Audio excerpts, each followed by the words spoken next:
Estamos chegando com o troca de passes desta quarta-feira, depois de 2 jogos entre brasileiros pela Libertadores.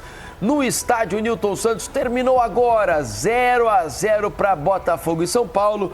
Mais cedo, no Maracanã, o Fluminense venceu o Atlético Mineiro pelo placar de 1-0, saiu na frente nesse confronto das quartas de final da Libertadores. Agora os jogos da volta serão em São Paulo, no Morumbis, e também lá na Arena MRV, em Belo Horizonte. Falaremos muito sobre esses 2 jogos a partir de agora.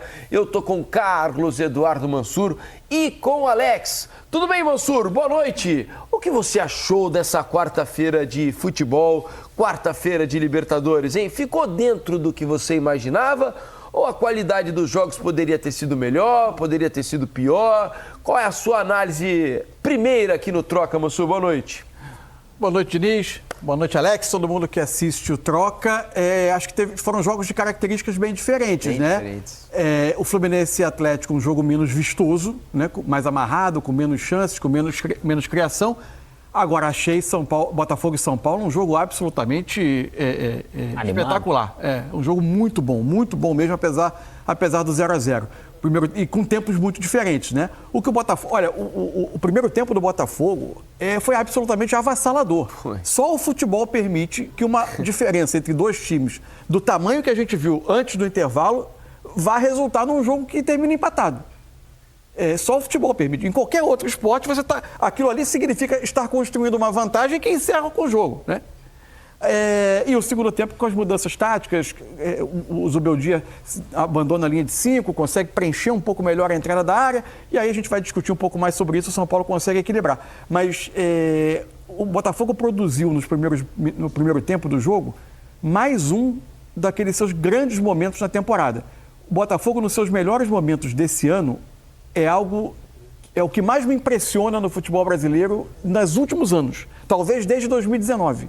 Do Flamengo de 2019. É verdade, boa lembrança. Os melhores, não estou dizendo que são times iguais ou são times do mesmo nível que vão ter conquistas do mesmo tamanho. Estou dizendo que se você pegar os melhores momentos de futebol do Botafogo e pela forma de jogar, pela intensidade, pelo ritmo, é o que mais me impressiona, o que mais me encanta desde 2019 no futebol brasileiro. Tá jogando realmente muita bola, né? E até nas redes sociais, Alex, mais cedo, acabei escrevendo o seguinte: se a gente assistisse depois do primeiro tempo, né? Eu escrevi no intervalo do jogo do Botafogo contra o São Paulo. A diferença da qualidade do jogo do Maracanã para o primeiro tempo do jogo do Newton Santos dava a impressão de que era outro esporte, né? Porque foi um jogo muito fraco, pelo menos para mim, no Maracanã, um jogo de muito amarrado, de poucas emoções. E um primeiro tempo avassalador do Botafogo para cima do São Paulo, criando inúmeras oportunidades, finalizando muito. Mas futebol tem dessas, né? O gol não saiu e àquela altura o jogo estava 0-0 e acabou se confirmando o empate no final do jogo. Mas foram jogos muito diferentes, como também descreveu o Mansur nessa quarta-feira, né, Alex? Boa noite. Boa noite, Felipe, Mansur, todo mundo que está em casa. E se for ver, o time que vem jogando isso e a gente conversa isso também assistindo os jogos, é o time que mais tem mão de um treinador, parece assim, de você ver. De movimentos, de sequência, de intensidade, porque isso é treinável, né? Esses comportamentos, parte emocional, porque o primeiro tempo ele foi assim, num ritmo absurdo, como o Botafogo vem fazendo, já há um longo tempo, o que não é fácil. Se saísse gols, imagina que viraria o jogo. Só que é lógico que vai passando o tempo, um pouco você diminui, mas olha o ritmo que terminou o jogo do Botafogo. Ele não permitia que no jogo do Atlético e Fluminense, você não via esse ritmo. O ritmo era contido. O Botafogo ele não permite você parar. Por isso que a gente tem falado já há um tempo, acho que em todos os programas, que é gostoso assistir o jogo do Botafogo. Porque ele proporciona isso. Se o adversário não vier, como o São Paulo, não veio, Corinthians não veio nesse primeiro tempo, entre outros... Por mais que o São Paulo também tenha melhorado um pouco no segundo tempo, mas você vê, ele raramente deu alguma mínima oportunidade para o São Paulo. Então tem falta, ele bate rápido. Tem um lateral, ele bate rápido. Tem oportunidade de arrancar no espaço, ele faz isso. Os movimentos que eles fazem combinados, eles estão num nível de entrosamento que faz com que o jogo realmente seja diferente. O 0-0 foi frustrante para o São Paulo, lógico, uma maravilha, né? Não tem o que dizer. Só pior do que eu acho que essa questão do jogo do São Paulo é o estilo do Zubeldia, cara. Aquela meia por cima da calça dele, o estilo dele não tá legal, hein? Não ornou, camisa... né? A camisa pra dentro da calça e a meia por cima. Não, a meia por cima, isso é quando você vai pro pijama lá, né? Nas antigas, você põe a meia por cima. Você falou, qual que é o termo? Não ornou. Não ornou. Isso aí no interior eles falam. Não tá bonito, não. Agora vamos falar um pouco do que interessa, que é o jogo em si. O primeiro tempo, Mansur,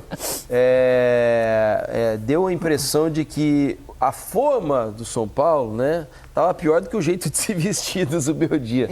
Que foi um primeiro tempo assustador. Não só pelo nível de jogo que o Botafogo apresentou, pela qualidade do jogo, né, do Botafogo, mas pela acomodação do São Paulo em apenas se defender e não conseguir em nenhum momento praticamente. Se a gente tivesse pintado a área de defesa do Botafogo de amarelo, né, e perguntado para os jogadores do São Paulo que cor era a área, ao final do primeiro tempo eles provavelmente não saberiam. Cor da camisa do John. Exato, porque não chegaram perto da área do Botafogo. Foi assustador. Um primeiro tempo, a gente vai ver os números do jogo já, mas o primeiro tempo terminou 11-1 em finalizações e essa finalização do São Paulo absolutamente não teve nenhum perigo. Então, só o futebol explica como um jogo assim terminou 0-0 no primeiro tempo, né? Aliás, o São Paulo fora de casa não tem conseguido produzir bons momentos, né? Não. Conseguiu produzir alguma coisa depois da mudança, no né? segundo tempo Tem um período ali de 15 minutos entre a troca em que entra o Wellington Rato e sai o Rafinha. Até o Botafogo depois fazer ele, as trocas dele, conseguir mais ou menos reequilibrar o jogo, mas nunca voltou a ter a avalanche criativa que teve no primeiro tempo. Os 45 primeiros minutos, é difícil você olhar um aspecto do jogo em que o Botafogo não tenha sido tremendamente superior, em que o São Paulo não tenha sido totalmente superado. Mesmo, né? Se o São Paulo saía para pressionar a saída de bola do Botafogo, fazia de uma maneira descoordenada, em que os volantes por trás ficavam com muito espaço para cobrir. E o movimento ou do Almada ou do Savarino vindo buscar por dentro, eles giravam e o Botafogo saía para jogar. Se o Botafogo ia pressionar o São Paulo na saída de bola, individualizava quase toda a marcação, limitava o São Paulo a bola longa, que eventualmente o Caleri poderia sustentar, mas Lucas e naturalmente o William não iam ter essa capacidade. O William e Lucas, aliás, acho que é um outro aspecto desse plano do São Paulo que terminou para mim por não funcionar. Quando eu olhava o início do jogo, a gente via a linha de 5 do São Paulo, o Alan Franco, o Arboleda e o Sabino, Rafinha e o Wellington. A gente dá até para mostrar aqui. Muitas vezes você viu o São Paulo nessa situação aqui para vir defender, e o William e o Lucas Moura mais ou menos nessa posição assim. Eles não faziam, não era um 5-4-1 defensivo. Não. Era quase um 5-2-2-1. Só que como esses jogadores não tinham, aparentemente a ideia talvez fosse congestionar mais o centro, onde o Botafogo coloca 4 homens por dentro, né, os 4 jogadores mais ofensivos, e deixar ao lado os laterais do Botafogo para o combate com os laterais. O que acontecia muitas vezes era que o William e Lucas eram atraídos para pressionar a saída de bola do Botafogo, distanciavam demais de Luiz Gustavo e Bobadilha, e toda essa região aqui da frente da defesa do São Paulo, sobrava muito espaço e sobrava jogador do Botafogo por todos os cantos. Então, o Botafogo entrava, fosse por combinação pelo lado, conseguia infiltrar pelo meio. Os jogadores do Botafogo chegavam em zona de finalização com muita facilidade. Por quê? Acho que porque o plano não funcionava como talvez tivesse sido pensado pelo Zubeldia e pelas enormes virtudes do Botafogo. Se você deixa o Botafogo tão à vontade assim para criar, aí o jogo tende a ficar à feição do Botafogo. Se fosse pegar mapa de calor, esse campo defensivo e ofensivo do Botafogo, o jogo ficou ali. Esses 3 homens da frente do São Paulo, com pouca combatividade, assim, sabe? Aquele negócio de intensidade para marcar, então não ajudava praticamente nada. Quando o São Paulo roubava a bola, eles estavam mal posicionados e o Botafogo com muito mais saúde, muito mais ímpeto. Quando a bola ia no Caleri, qualquer um dos zagueiros, principalmente o Barbosa, ficou muito nele, eles estavam livres, porque não tinha cobertura, então eu podia realmente diminuir ali e rapidamente o Botafogo conseguia retomar a bola. Especialmente o lado direito, o Vitinho. Fez um grande jogo, né? O Vitinho sobrava, porque muitas vezes o Luiz Henrique descolava ali do centro, às vezes ocupava o Wellington, o Vitinho sobrava. Ou então ele atraía um dos defensores para longe, o Vitinho atacava aquele espaço. O Wellington com muita dificuldade de lidar ali com a questão com o Vitinho. Depois a gente até fala, vamos ver os números, a gente fala do segundo tempo das mudanças do São Paulo, que são importantes. E a gente até falava na seleção que faltam movimentos para coordenar o de lateral. atrair apoio, profundidade. O Luiz Henrique hoje deu aula disso, né? Ele e o Vitinho fizeram muito bem. O Luiz Henrique, hora veio por dentro para a passagem do lateral, hora por fora. Mas vamos colocar aqui os números do jogo para depois a gente falar isso.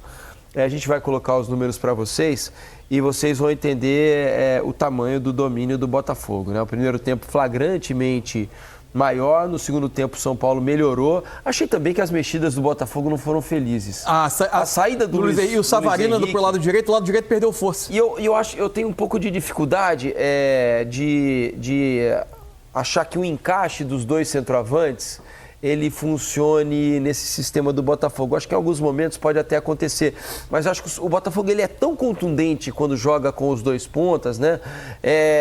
Que a partir do momento que entrou o Tiquinho e não saiu o Igor Jesus, né? Eles ficaram com dois ali dentro da área, eu achei que o Botafogo perdeu um pouco de força ofensiva, né? Só fluir menos. E a gente vai falar disso já já.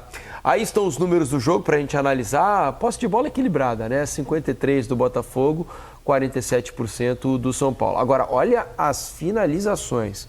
23 do Botafogo, e com muitos 6 do São Paulo. assim, Isso. né? Com detalhe que o São Paulo, no primeiro tempo, finalizou apenas uma vez. O São Paulo, no segundo tempo, teve uma grande chance, né? Que foi o cruzamento do Michel Araújo, que o Caleri teve a chance de chapar ali, né? E acabou não conseguindo fazer a bola o que o gol. Luiz Gustavo chega de trás, ele chega em boa condição para um chute, né? Também. Ele acaba finalizando um pouco mais colocado, né? Isso. Mas ele chega em boa condição. Mas talvez o São Paulo teve a melhor do segundo tempo, talvez. A do Caleri? Talvez. No alvo foram 6 finalizações do Botafogo e apenas uma do São Paulo, 4 escanteios a 1, faltas 10 do Botafogo, 13 do São Paulo, 3 impedimentos do Botafogo, nenhum impedimento do São Paulo. Na segunda página, são 552 passes trocados pelo Botafogo contra 345. A precisão, 82% do Botafogo, 76% do São Paulo. Desarmes 22-12, cartões 2-2, inclusive um deles vai tirar o Bastos no próximo aliás, jogo. Aliás, é um tema importante para o próximo jogo. Porque o Bastos, para mim, foi um dos grandes jogadores da partida, né? Um dos melhores jogadores do jogo de hoje e está fora pelo terceiro cartão amarelo. E aí o mapa de calor, né? O São Paulo, veja que praticamente não jogou no campo de ataque, né? O mapa de calor do São Paulo é todo no setor defensivo. O Botafogo já tem o seu mapa de calor um pouco mais espalhado. O São Paulo veio para o jogo sabendo disso, lógico, é uma maravilha. Lógico que não teve a competência do Botafogo em botar a bola para dentro, em finalizar melhor, né? Isso aí é a responsabilidade do Botafogo. Não adianta você dominar os dois jogos, você acabar não passando porque você não fez gol e acabou tomando um lá. Mas, ao mesmo tempo, nessa condição que a gente vê hoje, esse Botafogo ele joga igual praticamente fora e dentro de casa. A diferença é que lá o São Paulo consegue realmente pressionar melhor, consegue ter um volume de jogo, uma rotação um pouquinho maior do que ele tem tido fora. Pensando pelo lado do São Paulo, né, o resultado foi espetacular, né? Pelo que o São Paulo produziu, pelas circunstâncias do jogo de hoje do Nilson Santos, o São Paulo sai vivo, né? Porque dava a impressão de que ele sairia morto. Em dado momento foi exercício de sobrevivência. Santos, aparentemente, seria ali que o Botafogo ia conseguir terminar com o confronto, né? Imagino que tenha ficado claro para o Zubeldia que, pelo jogo ter mostrado muito claramente que para a volta o plano vai passar por uma linha de 4, né? E não pela repetição da ideia inicial de hoje, né? Que absolutamente não funcionou. Mas você sabe que eu até anotei, fui dar uma pesquisada para ver quando o Zubeldia tinha usado o sistema com 3 zagueiros. O time reserva costumou jogar Anotei com 3, aqui, não foi? Mansur, foram 5 jogos, tá? Ele usou 3 zagueiros. Ele usou nas vitórias, 2 vitórias contra o Vitória. A do Morumbi era time reserva. E time 2-1. Bem mexido, Ele ganhou do Cruzeiro, fora de casa, também com time reserva. 3 zagueiros, 1-0. E a vitória recente, agora a última. Teve um empate em 0-0 com o Palmeiras. Sim. E uma derrota também para o Palmeiras, 2-1. Então foram 5 jogos, hoje foi o 6º, 0-0 com o Botafogo. E um detalhe sobre o Sabino, né, que foi uma novidade hoje no time titular, né? Ninguém imaginava o Sabino começando o jogo. Ele foi titular, contando com o de hoje, em 7 dos últimos 10 jogos. Então, claramente, está ganhando espaço, né, no time do São Paulo. Em algum momento, até eu vi uma entrevista do Sabino recentemente, ele dizendo que o Zubeldia tinha sido muito claro com ele. Falou, olha, não confio em você, você não está entre os meus preferidos, tem outras opções e tal. O Sabino falou, tudo bem. Provavelmente ele foi lá, trabalhou e fez mudar de ideia. Vou fazer o meu aqui, quero dizer para você que eu estou pronto para jogar. A hora que você precisar, eu estou pronto para jogar. E foi assim, né? Se preparou, se condicionou, treinou e mostrou que está pronto de ser escalado em 7 dos últimos 10 jogos, né? Claramente ganhou no campo, não foi no papo, né? No campo de treino e depois as chances que teve aproveitando. Só sobre a questão do segundo tempo, que eu acho bem interessante, assim. Quando o Zubeldia, eu já achei que ele fosse voltar com linha de 4 do intervalo, né? Mas com 14 minutos acontece a primeira mexida. E aí começa a ter uma modificação que é interessante. Entra o Wellington Rato, sai o Rafinha de campo, o Alan Franco passa a defender como um lateral, o Rato vem para o setor direito e o Lucas vem por aqui. Quando o São Paulo faz a sequência de 3 trocas, as 3 trocas que ele faz juntas, Ferrarese, Luciano e Michel Araújo, eu até me surpreendi da saída do Lucas, porque eu achei que era o momento que o Lucas estava conseguindo entrar no jogo, recebendo a bola. Isso. Se livrou de 3. Poderia que nessa nova estrutura ele pudesse ter uma condição melhor. Exato. Mas acaba saindo o Lucas para a mesma função entrar o Luciano, e aí tem o Ferrarese, que se vira um pouco melhor, eu acho que é o Alan Franco, né?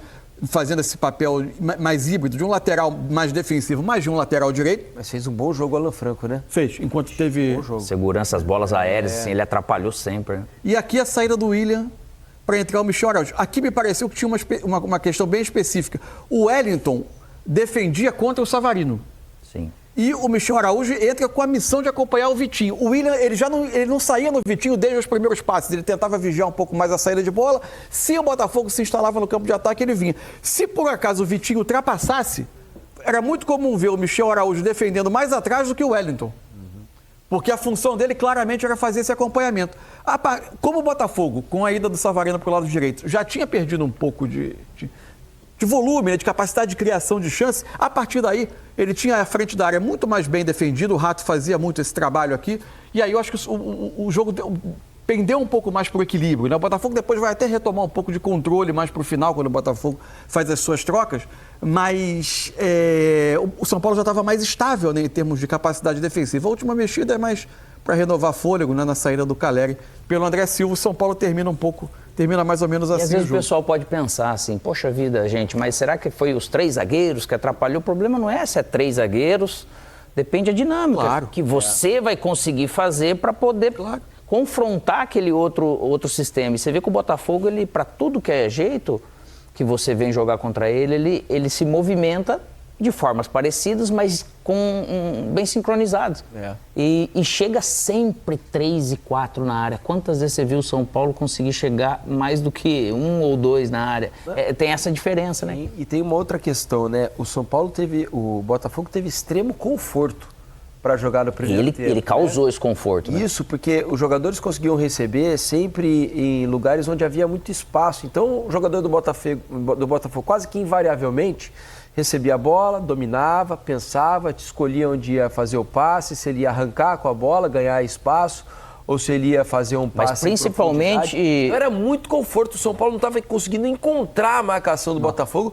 Dava a impressão de que o Botafogo tinha jogadores a mais do que o São Paulo em campo. E né? tinha em muitos setores. Essa era a questão. O Botafogo estabelecia superioridade em muitos setores do campo, né? Muitos setores do Desde campo. a saída de bola, quando por vezes vinha o Gregory como um ou às vezes era terceiro por dentro, terceiro abrindo, para abrir alguém do meio com os alas, os laterais lá em cima. Os laterais já bem mais altos. O Almada muito bem fazendo esse papel de vir buscar essa bola junto com os volantes do São Paulo. Né? Ele poderia, às vezes, ter colocado o Almada de um volante segundo, deixado o Luiz Henrique, se não teve nenhum tipo de problema físico a mais ou algo, porque ele ganharia até mais. Porque o Almada gosta, né, de fazer esse jogo mais por trás, e você vê ele tá começando a dar essas arrancadas, né? A hora que ele dava uma arrancada, tirava um volante, abria um clarão. Ele é muito bom, né?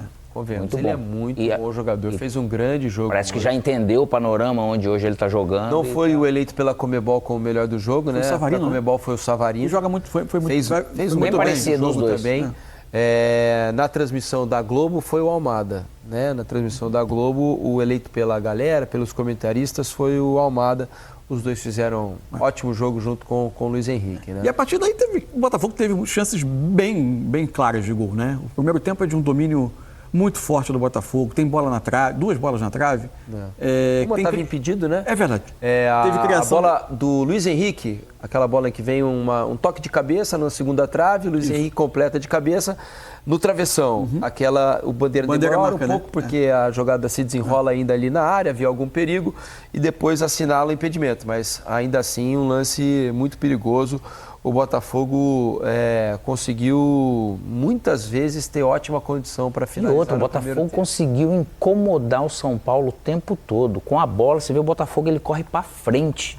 Se vai no zagueiro, se vai no volante, é uma bola pressão roubada. Na bola o tempo inteiro, né, Alex? Todo. O São Paulo não fazia isso. Então, por isso que se eu estou jogando na linha de frente, eu sei que o Botafogo, nesse sentido, ele vai ter um volante mais livre, porque realmente o Lucas e o Caleri não tem essa mesma condição, né? Nem de saúde tem. Só que não estava organizado para fazer isso. Então eu acabo realmente colocando a bola lá para trás. Aí se um volante vai sair, você acaba desencadeando alguns outros problemas. Queria falar com vocês sobre Alex Telles, porque ontem aqui no Troca de Passes, Alex não estava o Ramon com a gente. Na provável escalação, né, apresentada pelo pessoal dos setoristas do GE, dava como provável a escalação do Marçal para início do jogo. E a gente comentava aqui, até fui eu quem levantei, né, Mansur, a respeito de talvez não fosse melhor iniciar com o Alex Telles pelo fato de o Botafogo provavelmente ser dominante no jogo em casa, em que o Botafogo precisasse fazer o placar. O Alex Telles é um jogador um pouco mais ofensivo do que o Marçal, que é um jogador que compõe mais a linha defensiva, e ele realmente escolheu o Alex Telles. Fez uma ótima jogada no início do jogo, né? Foi ali de fundo, cruzou para a finalização com muito perigo, logo de cara pro Savarino, né? Que ele dá de voleio, o Rafael defende. Fez um jogo seguro, não foi exuberante, mas foi muito seguro o Alex Telles, né? Você vê que tinha uma preocupação do Rafinha, por vezes, de já se posicionar um pouco mais descolado da linha de 5 para tentar encontrar o Alex Telles na marcação. Mesmo assim, ele achou os espaços para jogar. A dúvida, na verdade, assim, tecnicamente, a gente imaginava uma contratação desse peso veio para jogar. A questão era quantos minutos. E aí, se a opção... Agora, ele ficou em campo 66 minutos. Né? Bastante até. Foi até 21 do segundo tempo. Então, claramente, a comissão técnica do Botafogo tinha a convicção de que ele já conseguiria participar de boa parte do jogo. A tendência é que ele melhore, lógico, mais. Claro, e o jogo hoje também ajudou muito ele nesse sentido. Mas você não pode defendeu, ver, né? Você pode ver que o nível produtivo pro Vitinho, que já tinha jogado, ele entrou bem pouco, né, no outro jogo. Mas o Vitinho já conseguiu produzir um pouco mais.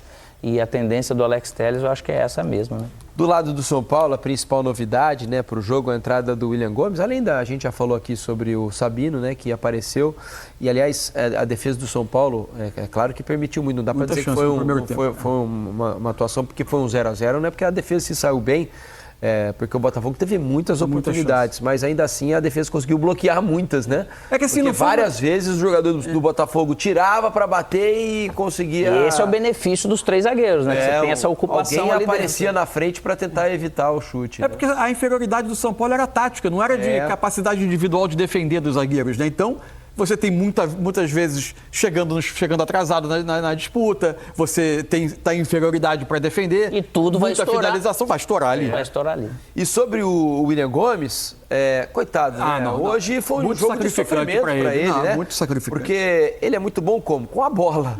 E ele praticamente não pegou na bola para tentar alguma jogada. E quando pegou era para correr em bola longa, numa disputa que ele não tinha muita vantagem. Então é um jogo de pouca amostragem para ele, assim, do que ele é capaz, do que ele pode fazer. Só que ele foi o escape para algumas pouquíssimas chances de roubadas de bola, de transição que o São Paulo teve, acabou sendo com ele. Vai ficar uma grande dúvida, eu acho, desse São Paulo para o segundo jogo. No Botafogo a gente imagina uma escalação talvez igual a que começou o jogo. Se os jogadores tiverem condições, sem o Bastos na defesa. Deve ir Adrielson, imagino eu, ou Halter. O Adrielson tem uma questão, a quantidade de minutos dele recente é muito pequena, né?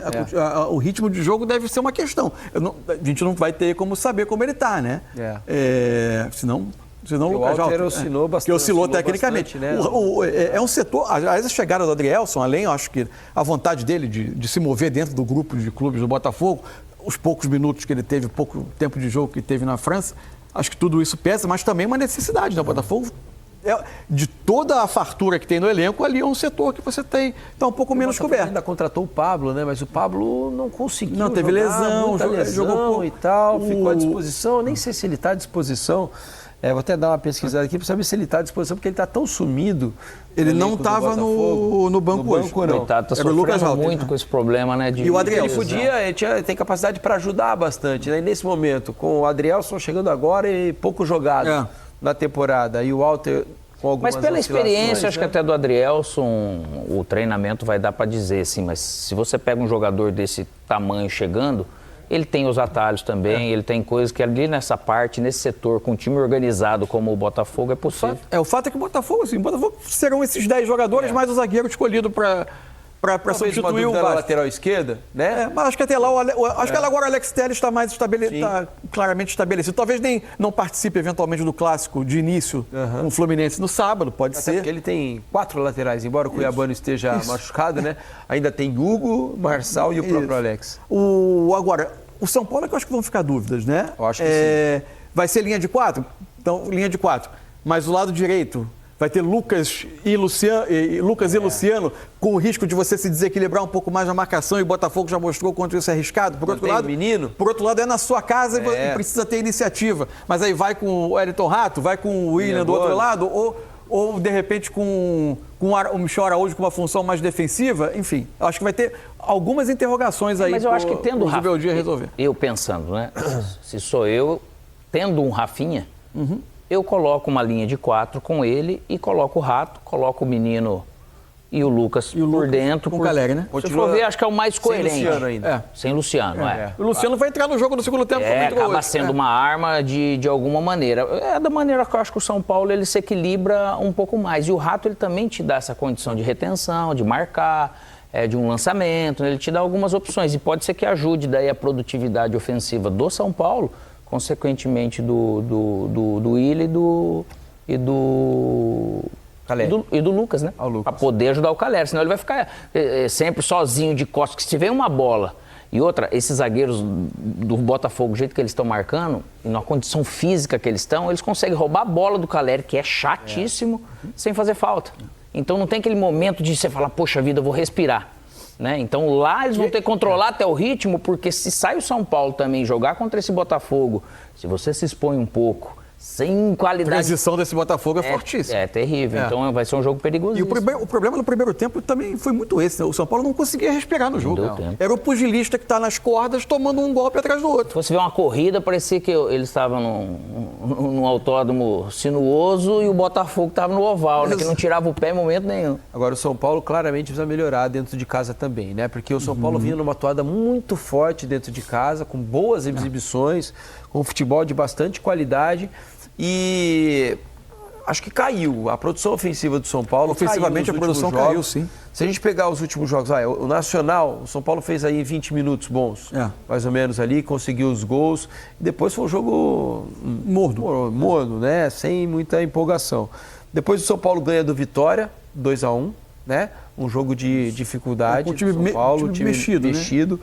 Depois o São Paulo perde do Atlético no jogo de ida em casa, o jogo da Copa do Brasil com um gol da... Jogando mal. Um gol no final, isso. O Atlético também jogou mal. E ofensivamente, ruim. Mas amarrado pela marcação do Atlético, produziu ofensivamente muito pouco. Teve a chance do Lucas, que talvez tenha sido até melhor do jogo, né? Isso. Uma cabeçada, mas... Então, assim, mesmo dentro do Morumbi, onde o São Paulo estava muito forte, né? Fazendo resultado com alguma tranquilidade... o São Paulo ofensivamente tem devido aí nas últimas partidas. A referência para o São Paulo pode ser o próprio confronto com o Botafogo no Campeonato Brasileiro. Ele foi um bom jogo. Foi um bom jogo, que os dois times tiveram as suas chances. Foi um 2-2 em que o jogo teve os gols, mas teve um equilíbrio. O São Paulo competiu ali. Talvez a referência pode ser tirada daquele jogo. Está faltando criatividade um pouco para o São Paulo, né? O São Paulo tem jogado... a força, né? Assim, feito muita força para conseguir até fisicamente, se a gente vê o São Paulo, para um time igual o Botafogo que vem, você vê uma diferença também nesse sentido. Que você pega um exemplo, uma bola ou outra que o São Paulo roubou de bola, de ter energia para você ir lá e conseguir construir algo, acabou não acontecendo. Então, nesse sentido, eu não sei como que está essa questão dos atletas, mas a Faísca ela vai ter que estar mais ativa. Dentro de casa ele dá isso, são 50, 60 mil, mais de 60 mil torcedores do São Paulo. Isso aí naturalmente acaba dando. Mas pro efeito dentro do campo, com esse nível de confiança, de maturidade que está o Botafogo, se eles não vêm, o Botafogo ele toma conta dentro da sua casa, achando que é a casa dele, e vai ficar ruim. E é jogo decisivo, né, cara? Jogo importante, você precisa mudar, obviamente, da maneira que eles entraram aí. Agora, uma coisa para mim me parece muito clara, o Botafogo não vai jogar como o São Paulo jogou hoje no Newton Santos. Não é característica. O São Paulo praticamente abdicou do jogo no primeiro tempo, não conseguiu jogar. E tenho a impressão que esse Botafogo vai sair para pressionar. Vai sair para pressionar. O São Paulo não me parece capaz de empurrar o Botafogo para trás como o Botafogo empurrou. É claro que o São Paulo vai jogar o jogo, né? Não, o São assim, Paulo vai ter as suas oportunidades, pode ser melhor que o Botafogo, mas o não vai Botafogo ser por proposta do exatamente. Botafogo. O Botafogo não vai ser passivo como foi o São Paulo na maior parte do jogo de hoje. Os momentos que no Morumbi em que o São Paulo ficar no campo de ataque, pressionando e o Botafogo vier defender mais atrás, vão acontecer por imposição do São Paulo. Isso. Não porque o Botafogo tenha planejado. Embora o Botafogo tenha uma capacidade de fazer a transição também. O Botafogo é capaz de machucar o adversário dominando no campo de ataque, imprensando o adversário para trás ou atraindo e conseguindo correr. Porque se transformou um comportamento do Arthur, né, cara, que faça isso, porque não é fácil. Assim, tem coisas no futebol que se você for ver, todo mundo quer fazer a mesma coisa. Né? Você vai mudar a maneira de você se comunicar, de treinar, mas todo mundo quer fazer a mesma coisa. E nem todo mundo está conseguindo fazer. Por isso que o Botafogo ele tá gigante da maneira que ele tá, cara. Se você não chegar para competir nesse nível com eles, lógico que estrategicamente também, mas essa imposição por setor individual, para fortalecer essa parte coletiva, naturalmente brigar contra o Botafogo, não vai ser todo jogo que o Botafogo vai criar todas essas chances e ele não vai fazer gol. É muito raro um volume desse e terminar no 0-0, né? Vamos fazer o seguinte, daqui a pouco... O Botafogo daquele jogo, tô olhando aqui, o Botafogo daquele jogo do Morumbi, ele não tinha Almada ainda, não tinha Matheus Martins. O Botafogo foi incorporando os jogadores também. Não tinha Alex Telles, né? Alex Telles. Nem o Vitinho. Os laterais, os dois laterais. Então é um Botafogo fortalecido ainda que vai ao Morumbi jogar contra o São Paulo na partida de volta. A gente vai voltar, né? Assim que der a gente volta a falar sobre esse jogo, né? Com as entrevistas coletivas dos dois treinadores. A gente vai para um intervalo, primeiro da noite aqui no Troca de Passes. E na volta falaremos também sobre a vitória do Fluminense. O Fluminense venceu o Atlético Mineiro 1-0 no Maracanã. Tivemos 40 mil pessoas no Newton Santos hoje e 50 mil no Maracanã para Fluminense e Atlético.